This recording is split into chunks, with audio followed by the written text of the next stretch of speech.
Mapurisa.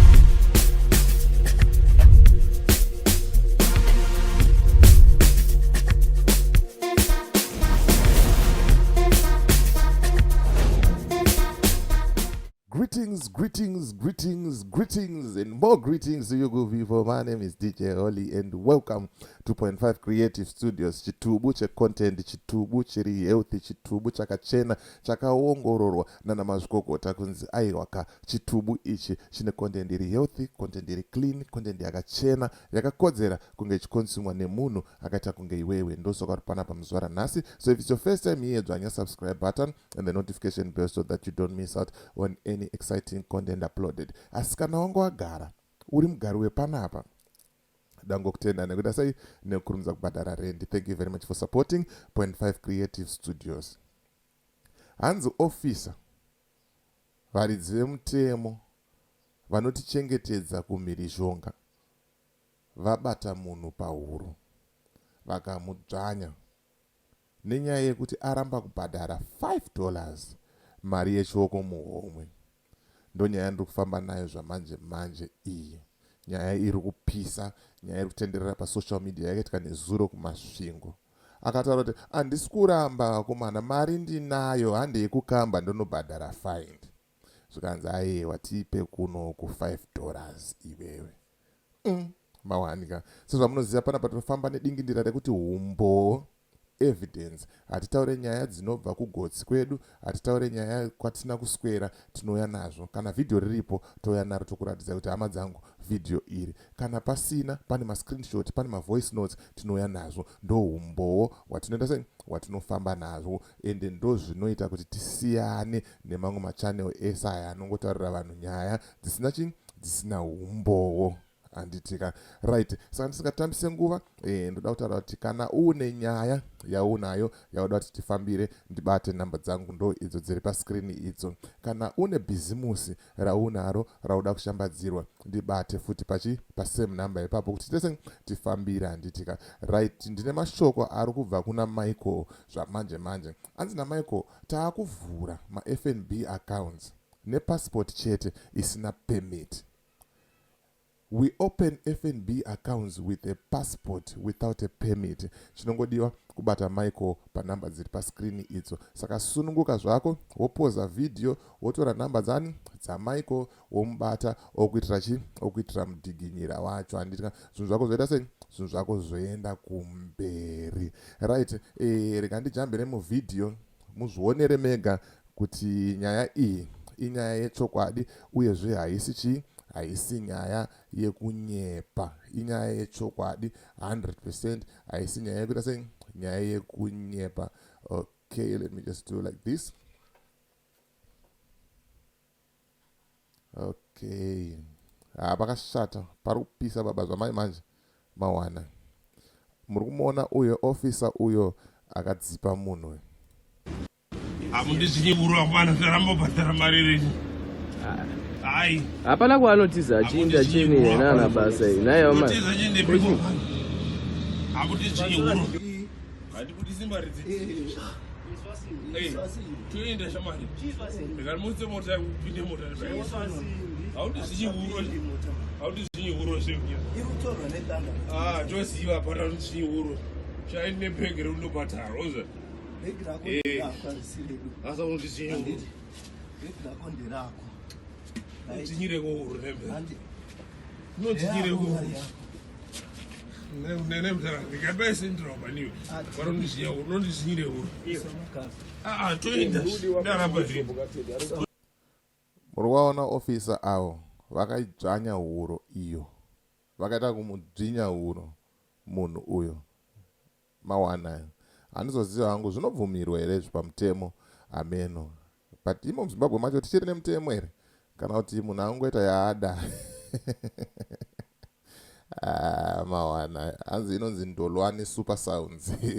Munhu anongoita yaaita panguva iyoyo.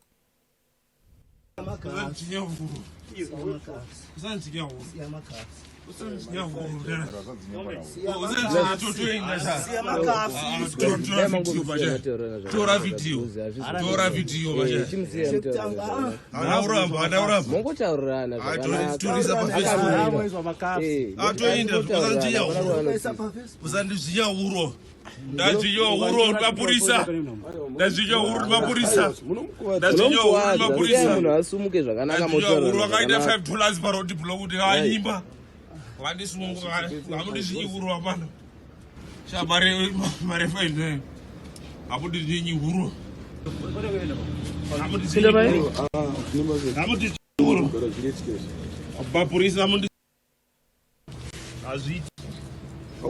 Mukuwadza munhu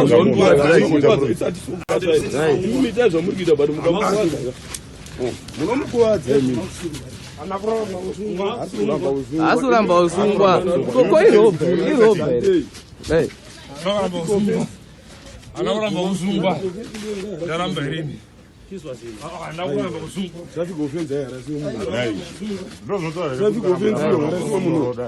zvekusvika pakudakiri muuraya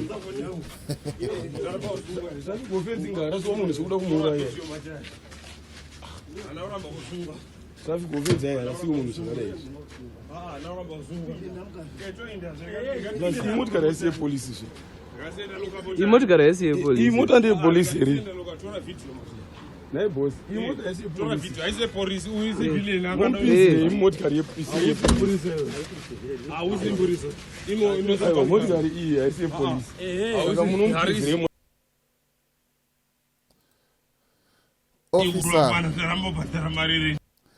ofisa vazoona kuti zvinhu zvaoma, vanhu vari kurekodha, vakuda kumhanya kunotora chii, kunotora foni.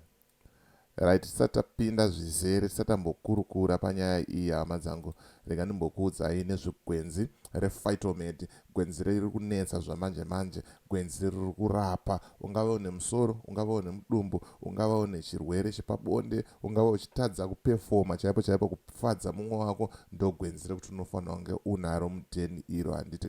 Saka zvaunoita manje iwewe unongofonera panhamba idzo dziri paskrini idzo, wotaura nemusikana anonzi Koni anobva akuitira chii, anobva akuitira mudzikinyira wacho, handiti. Poza video, wotora nhamba, woita sei, wofona, zvinhu zvako zvoita sei, zvinhu zvako zvoendeka, handiti. Right, munoti chii nenyaya iyi, hama dzinodikanwa?